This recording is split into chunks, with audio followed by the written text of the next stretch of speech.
Hey guys, welcome back to Embers and Ash. My name's Ashley, if you didn't know, and today we're talking about mom hacks, specifically newborn mom hacks.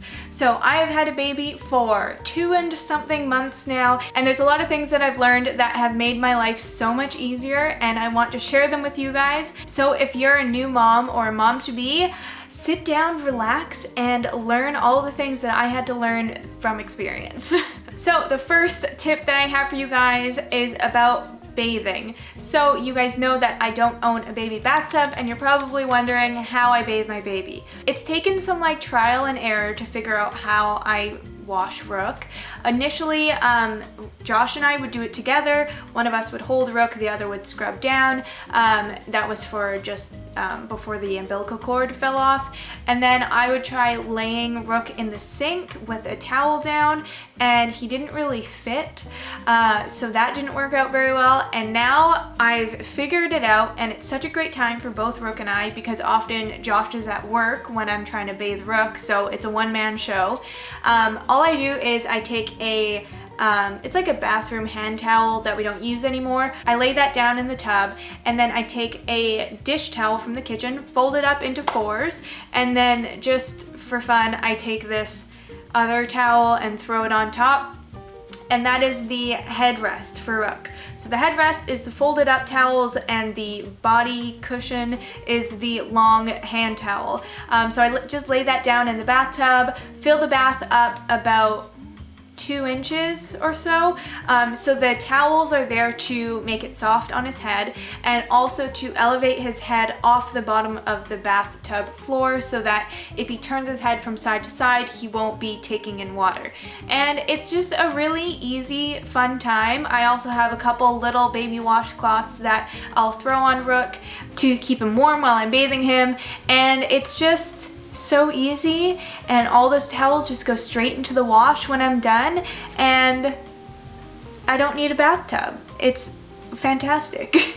Okay, tip number 2 is for when you are wiping those cute bums during diaper changes. So I don't have a diaper dispenser box, I just use the packs, and the struggle is real when you're at the bottom of a pack of wipes and there's not enough weight in it to hold it down while you're pulling a wipe out of the top. It's honestly so frustrating that you pull it up and the whole thing comes up, and then your baby starts pooping and you're like, why won't this wipe come out? Because you need to freaking stop the poop. So to solve your problems, all you have to do is keep the wipe packet at the front of the drawer, and when you're pulling the wipe out, if the whole pack goes with it, just use your hip and slide the drawer shut a little bit, and it'll block the pack from coming out, but you're still holding onto the wipe, so you can just pull the wipe out. It is life-changing. I'm serious. It's so frustrating when you can't get the wipe out. Yeah, I'm so excited to share this with you guys. I just figured it out a week ago, and I've had him for 2 months. Sorry, I'm getting amped up because I'm really passionate about how frustrating that is. Okay, tip number 3, this is not one that I discovered on my own, it's one that I learned on the internet, but it's really amazing, and it's the way that you hold your car seat. So car seats are really awkward to carry. You either gotta carry them like this, or I don't know what other ways, but they're just not great to carry, or you're lugging them around like this. Not fantastic. It's really awkward, and it's really heavy, especially trying to hold something out at an angle is not easy. So all you have to do is wrap your arm through the handle and kind of hold it at the base of the handle, and it is the word ergonomical? I don't really know. It is way easier to carry the carrier. The weight is better distributed, so it feels lighter, and I can go so long carrying him like that, especially because where our front door is versus where we park our car is quite a walk, so I have to carry him out of the house like that every day, and if I was carrying him like this, I would have shoulder problems. So don't carry your baby like that. Tip number 4 I mentioned in Monday's video, as long as I have the scheduling correct, and that is using an air purifier or a fan as a sound machine.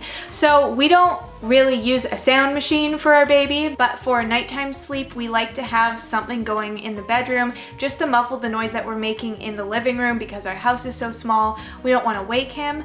And also when we're in bed, if we're chatting a bit, we don't want to wake Rook.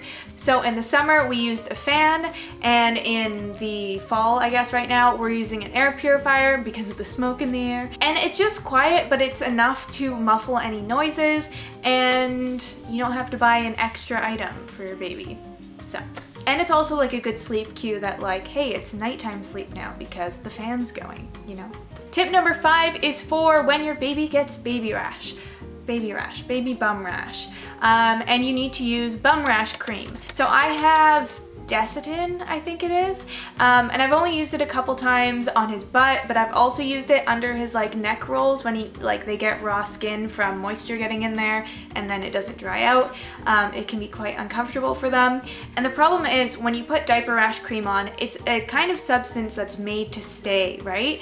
So it's very thick, and it's very sticky, and it doesn't like to move. So when you go to change their diaper next, you can't wipe it off unless you're quite aggressive with it. But the reason you put it on in the first place was because they have an ouchie and you're just irritating their ouchie by like scrubbing off the diaper rash cream, right? Unless I'm doing it wrong. But so my solution for this is let me go get it. So I have this Baby Bum Balm by Rocky Mountain Soap, and it's just kind of like a more natural diaper rash cream, I guess, but it doesn't work as well. And the reason why I love this so much is because when I apply diaper rash cream, I put it on there, put the diaper on. Next change, I want to remove the diaper rash cream, but it's really sticky. So I put some of this on, put a new diaper on, and then the following change, when I go to wipe him, it all just wipes off so easily because this is an oil-based product. So I'm assuming things like coconut oil or Vaseline would do the same thing, where it just breaks down the diaper rash cream so that it wipes right off with no fuss. And it is just so much better, especially like when he has the raw neck and I don't want to be wiping at it, but you need to like remove the product that you put on there. This makes it so much easier and he's happy about it. I feel better not hurting him. Life-changing. Okay, the next tip is for if you get a blowout and you're out in public. So I had this where I put Rook in a beautiful new white onesie, and of course he pooped all over it. And I didn't know what to do because I didn't want it to stain the onesie, but the solution is, if you can, it really is dependent on where you are, put that onesie or whatever item of clothing into water and keep it in water until you can get home, because once the poop dries on the onesie, it's a lot harder for it to get washed out, but if it stays wet, then it'll wash out super easy in the wash and you don't have to worry about it. So in our case, we were at a barbecue and I had a cup holder in my on my stroller, and so I just took a cup that was for punch and put some water in it and put the onesie in it and just put it in my stroller cup holder, and everyone just thought that I had a nice drink in there when really it was poop soup. And then I got home and washed it and everything is great. So yeah, if you can, keep that poop moist. Tip 8, I think we're on, is for burping your baby. So it's really important that you get the air out of their stomach because it can make them uncomfortable and fussy and they won't sleep, but it can be difficult to get the burp out for some reason. So what I learned over a period of time is move your baby around while you're burping them to kind of like shimmy that air out of their stomach and get it out. So my go-to moves are the classic like holding their neck and patting their back, over the shoulder patting their back, kind of taking them by the underarms and just lifting them to elongate their spine. That can help bring the gas up, and then also just lowering them down and raising them back up can just help again move that gas and get it up and out. So yeah, sometimes I found even like when I'm feeding him, when I lift him to burp him, that's enough to get the burp out. But that's obviously not every time. Sometimes it takes a lot of work. Tip number 9 is for nursing out in public. If you're not comfortable fully exposing yourself and you don't have a nursing cover, a fun tip is to take a swaddle blanket, and a lot of people will just throw them over their shoulders and nurse. That can get kind of cumbersome though, and like, especially if you have a baby that kicks, it can get knocked off. Or Rook likes to just take one arm and do this and just like ruin everything. So the tip is to take your swaddle blanket and actually tuck it under your bra strap, because then at least it's not gonna get pulled off. Your baby might adjust the blanket, but it should still like cover you for the most part. So that's just a little easy one. My next tip for you guys is to use an elastic band. Actually, I have one right here. An elastic band on your wrist to help track nursing. This is again not one that I came up with myself, but I used it a lot, so I want to share it with you guys. So when you have a fresh baby, it's hard to keep track of anything in life because you're sleep deprived.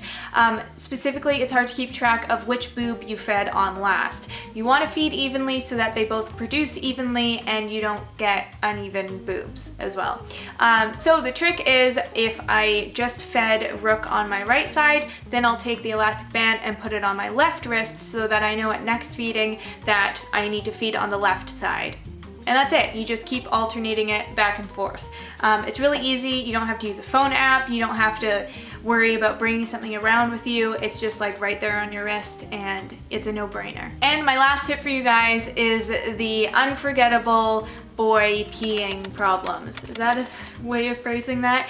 The fact that boys will often pee everywhere when you change their diaper.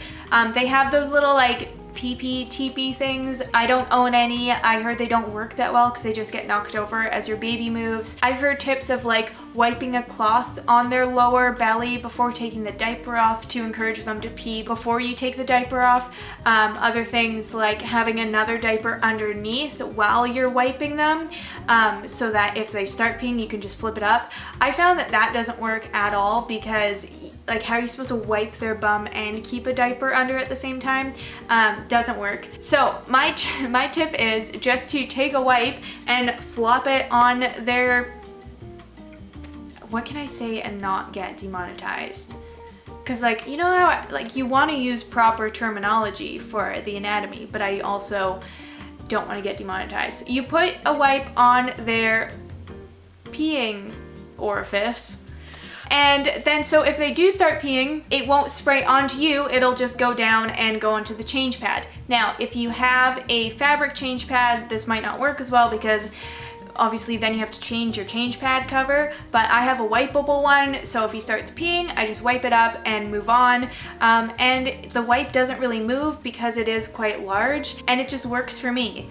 Originally, Josh was like, he would take the diaper off and then like blow on him to try and encourage him to pee and then catch it, but so often he would just get peed on. And also you can do that and think you're in the clear and then start changing, and they'll start peeing like whenever they feel like it, right? So if you just put a wipe on top, then you know that you're gonna be fine. So yeah, those are all the tips I have for you guys. I really hope you enjoyed them because they are really crucial to my day-to-day. If you like this video, maybe go check out my previous video where I talk about newborn sleep and everything that I have learned and all the information I have to share with you guys. Thank you guys so much for watching. I hope you enjoyed this one, and I'll catch you in the next one. Bye!